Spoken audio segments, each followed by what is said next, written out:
Hello students, welcome to chemistry के उस्ताद। आज हम लोग इस वीडियो में नया टॉपिक कवर करेंगे, solutions of quadratic equation by factorization method. So this is a method which comes early in early standards.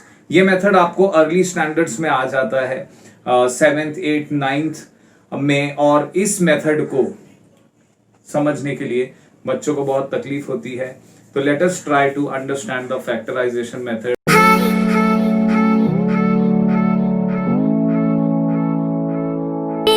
I have simplified the whole method for you. और इस मेथड को आप लोग एक बार मास्टर कर लेंगे तो फिर आपको कभी मिस्टेक नहीं होगी। इस वीडियो को अगर आप लोग देख लेंगे तो इस मेथड को आप मास्टर कर लेंगे। And once when you master this method you will never make mistake in factorization of quadratic equations। तो हम लोग क्या करेंगे यहाँ पर इस वीडियो में स्टैंडर्ड 9th और स्टैंडर्ड 10th के कुछ सैंपल क्वेश्चंस लेकर के उनको सॉल्व करेंगे और आइडेंटिफाई करेंगे the method of factorization, procedure and different techniques and the concept behind it. So let us start. Quadratic equations का सॉल्यूशन बाय फैक्टराइजेशन मेथड के लिए मैंने कुछ रूल्स बनाए हैं और उसको मैं बोर्ड पर लिख देता हूं। आपको क्या करना है, आपको वो पॉइंट्स नोट डाउन कर लेने हैं और उन पॉइंट्स को रिमेंबर करना है, याद रखना है। जब तक वो पॉइंट्स आपको याद रहेंगे आपको क्वाड्रेटिक इक्वेशन में कभी गलती नहीं होगी। और ये पॉइंट्स को इनफैक्ट मेमोराइज करने की कोई खास जरूरत नहीं है। आज याद करना है, फिर प्रैक्टिस होने के बाद आपको कभी याद नहीं रखना पड़ेगा। Let us start. So a standard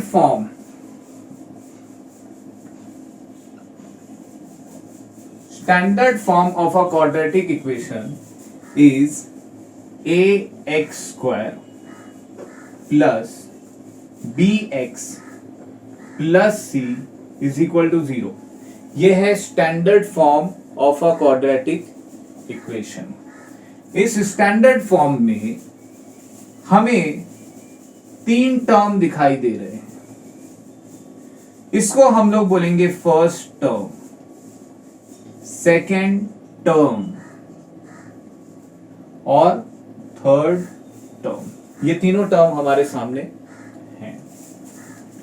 अब यहां पर ये जो साइन है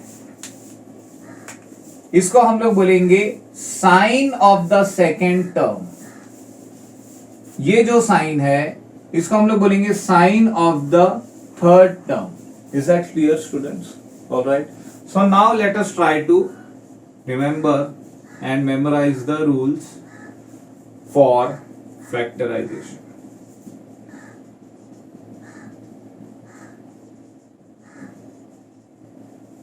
हमको फैक्टराइजेशन मेथड में ये सेकेंड टर्म को, जिसको मिडिल टर्म भी कहा जाता है,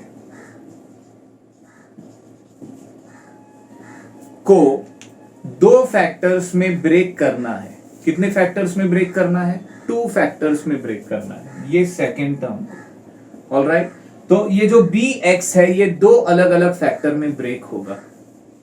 ओके, अब हमको ये देखना है कि वो दोनों फैक्टर्स कैसे होंगे। वो फैक्टर्स के लिए मैं रूल्स लिख रहा हूं। ऑलराइट, पहला पार्ट इस रूल का है, व्हेन द मिडल या सेकेंड, इसको ब्लू में लिख लेते हैं, व्हेन द मिडल या सेकेंड टर्म इज, ये पहला पार्ट है। अब इसमें हम लोग देखेंगे middle term can be first positive and the middle term can be negative.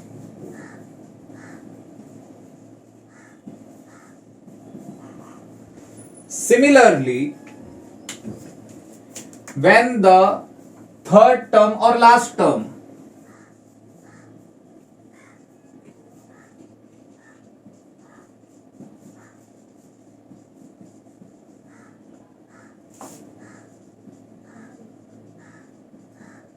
is, once again it will be positive and negative. तो हमारे पास दो ही तो ऑप्शन है। अगर हम लोग साइन की बात करें, मैथमेटिकल साइन की बात करें, तो a number is either positive और नेगेटिव। तो middle term can be positive और नेगेटिव, लास्ट टर्म और the third term can be positive और नेगेटिव। अब अगर मिडिल टर्म पॉजिटिव होगा तो क्या होगा, नेगेटिव होगा तो क्या होगा, लास्ट टर्म पॉजिटिव होगा तो क्या होगा, नेगेटिव होगा तो क्या होगा, ये हमको आइडेंटिफाई करना है। So always remember, when the middle term is positive, हमको सेकेंड टर्म को या मिडिल टर्म को दो फैक्टर में डिवाइड करना है, दो फैक्टर में बांटना है। और वो दो फैक्टर को अगर हम कंपेयर करेंगे तो या तो दोनों फैक्टर इक्वल हैं, या तो एक ग्रेटर है एक स्मॉलर है, या तो पहला वाला ग्रेटर दूसरा स्मॉलर, या तो पहला स्मॉलर दूसरा ग्रेटर। तो जब भी कभी whenever the middle term is positive, whenever the middle term is positive, the greater factor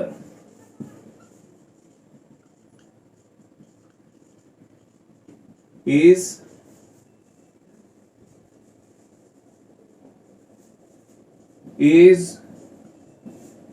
positive. All right. Whenever the middle term is negative, the greater factor is negative. Is that clear? अब यहां पर देखते हैं, when the last term is positive, both factors, light का button कौन सा है? Light का बटन वो लास्ट वाला है।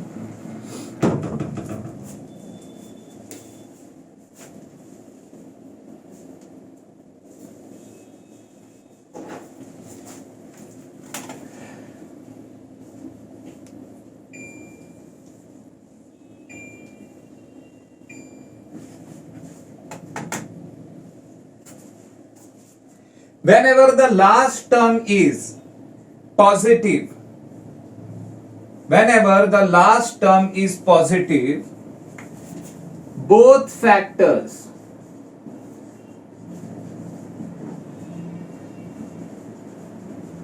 have same sign, and whenever the last term is negative, both factors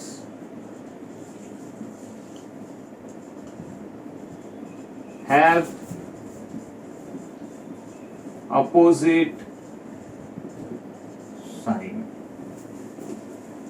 Both factors have opposite sign when the last factor is negative. When the last factor is positive, both factors have same sign. When the middle term is negative, the greater factor is negative. When the middle term is positive, the greater factor is positive. These are the points that we have to remember beforehand, before we go into solving the quadratic equations by factorization method. So I would request you to note these points down, remember them while solving it, and once when you are able to solve the quadratic equations, you will not need to remember these points. जब आपकी practice हो जाएगी तो ये points याद रखने की कोई जरूरत आपको नहीं रहेगी, आपको ये पॉइंट्स ऑलरेडी याद रहेंगे।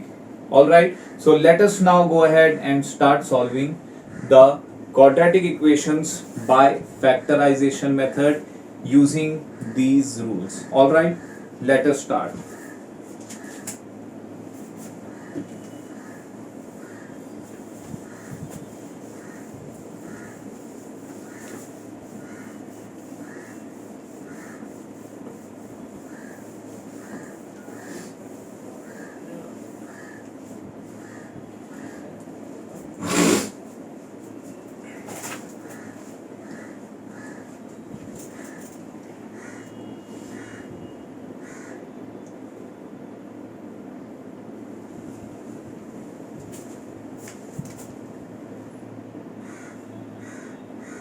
Question number 1.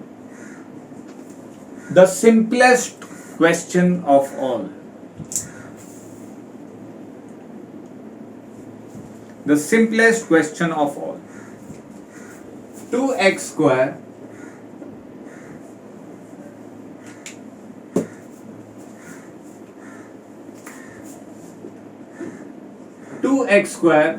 plus x minus 1, okay, is equal to 0 is a quadratic equation. अब यहां पर अगर हम लोग देखें, so here if we compare this equation with standard form of quadratic equation, let us see the value of a corresponds to 2, the value of b, यहां पर अगर आप लोग देखेंगे बच्चे स्टूडेंट्स, अगर आप लोग देखेंगे तो यहां पर x है और यहां भी x है, लेकिन x के साथ कोई नंबर हमको नहीं दिख रहा है. That means the multiple of x is 1, so b is equal to 1. The sign is positive and the sign is positive, so we will not write the positive sign. Similarly here the number which corresponds to c के corresponding number क्या है, 1 है, but the sign is negative, so we will always write minus 1. Okay, now the idea is very simple. We have to break this b in such a way that it should be something like this.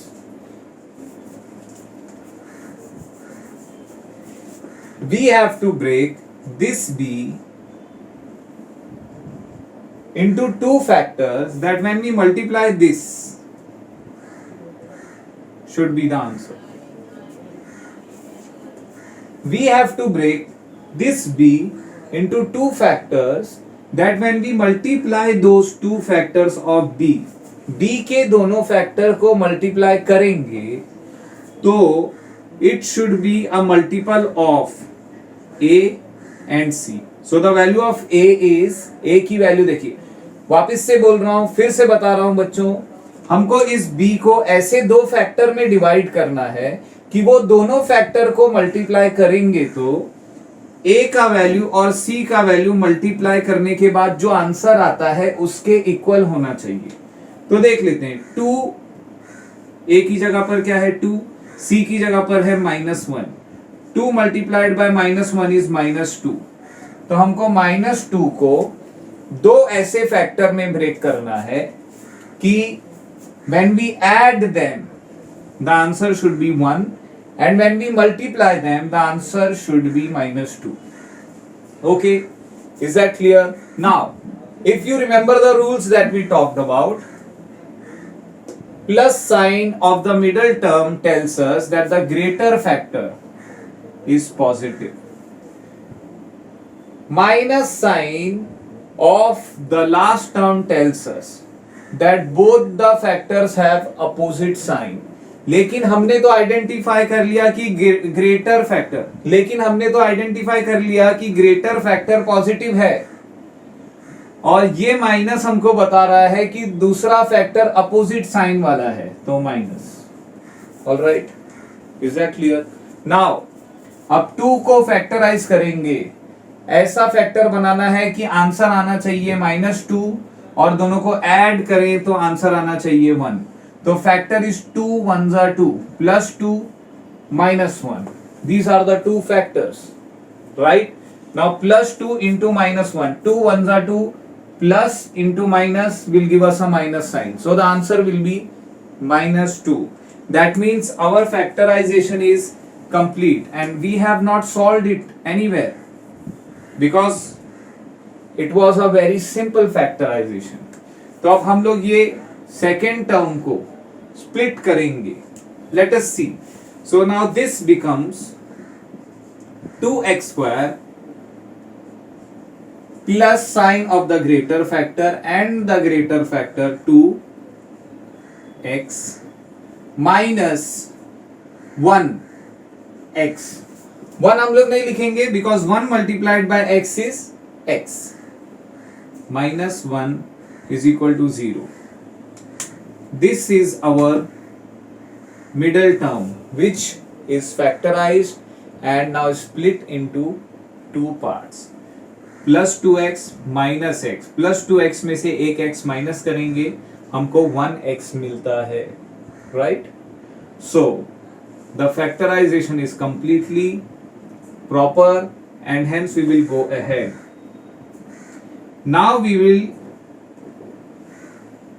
will convert this into pairs of 2. दो की जोड़ी बना देंगे and we will try to take as many things as common. जितना भी common होगा सब निकालेंगे. यहाँ पर x है, इधर भी x है, 2 है, तो 2 और x को कॉमन ले लिया.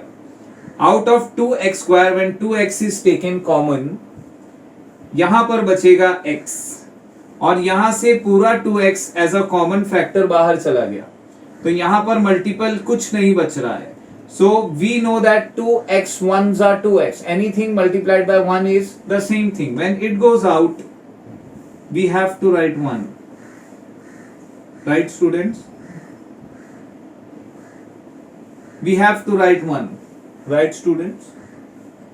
Similarly here we can't take anything common. x और 1 में कुछ कॉमन नहीं है, लेकिन x का मल्टीपल 1 है और 1 का मल्टीपल भी 1 है.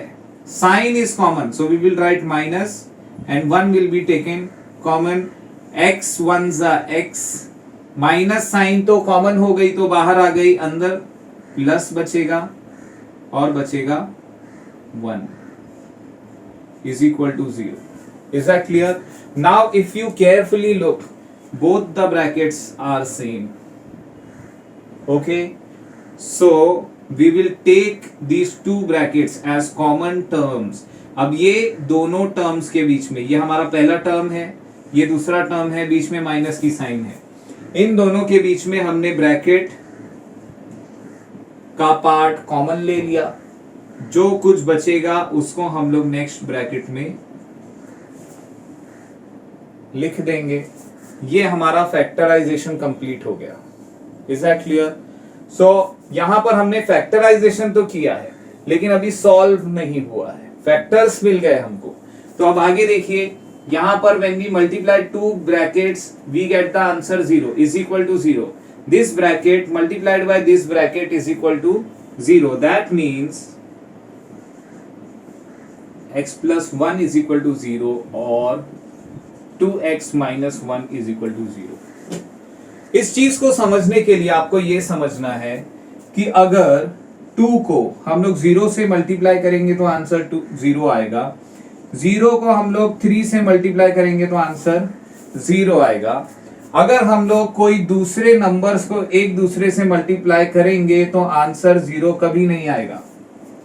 ओके, इसका मतलब ये है कि इज इक्वल टू 0 आने के लिए कंडीशन एक ही है और वो कंडीशन एक ये है कि ये फैक्टर या ये फैक्टर में से कोई एक 0 होना चाहिए. और यहां पर उसी कॉन्सेप्ट को अप्लाई करेंगे तो या तो x plus 1 should be 0 और 2x minus 1 should be 0. Is that clear? So once we write this down, it will be very easy for us to solve the remaining part of the equation. So we come here and we solve the rest of the part. X plus 1 is equal to 0. Plus 1 goes on the right hand side.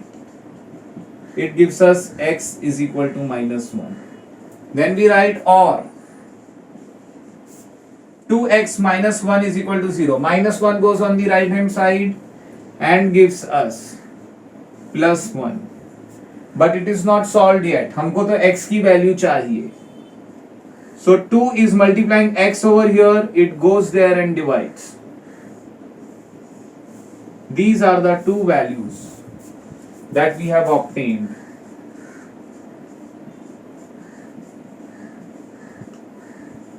Of the above equation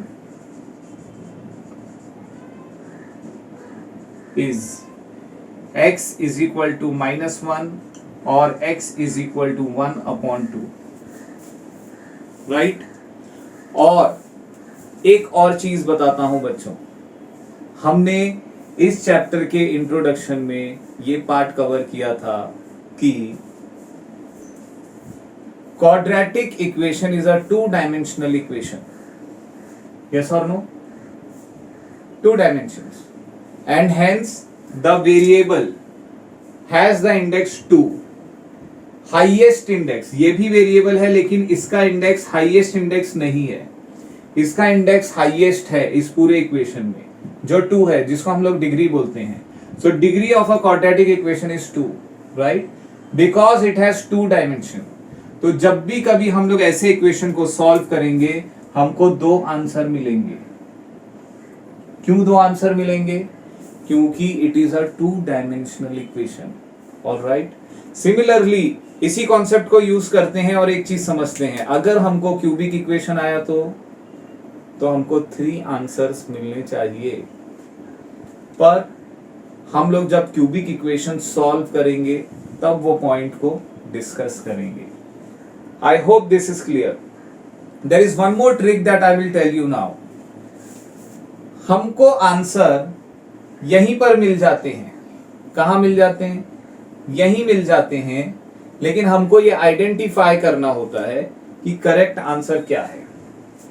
अब देखिए, जब भी कभी हम लोग factorise करेंगे, क्या करेंगे? फैक्टराइज करेंगे और हमारे a का वैल्यू 1 छोड़ करके कुछ और होगा, 1 के अलावा अगर कुछ और होगा, तो हमको इन फैक्टर्स को a के वैल्यू से डिवाइड करना है. ओके, किससे डिवाइड करना है? किससे डिवाइड करना है? a के वैल्यू से डिवाइड करना है. डिवाइड किए और इसका अपोजिट साइन का वैल्यू लेना है. तो 2 1 2, 2 1 2, आंसर आया 1 और अपोजिट साइन हो जाएगा -1, राइट? तो मैं इज इक्वल टू नहीं लिख करके एक एरो बनाता हूं.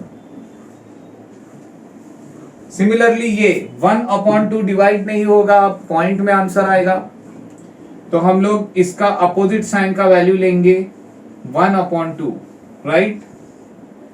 ये देखिए, यही दोनों आंसर हमको यहां मिल रहे हैं. I hope this concept is clear to you. Yes or no, students? Right, very good. So now I hope you will be able to identify the quadratic equation, solve the quadratic equation by factorization method. If you have benefited from this video, don't forget to subscribe to this channel and share this information, this video, to as much people as possible so that they can also benefit from this video. And we will come up with another video with the different techniques of solving quadratic equation once again. So wait for our subscription for the new video and don't forget to subscribe to Chemistry के उस्ताद.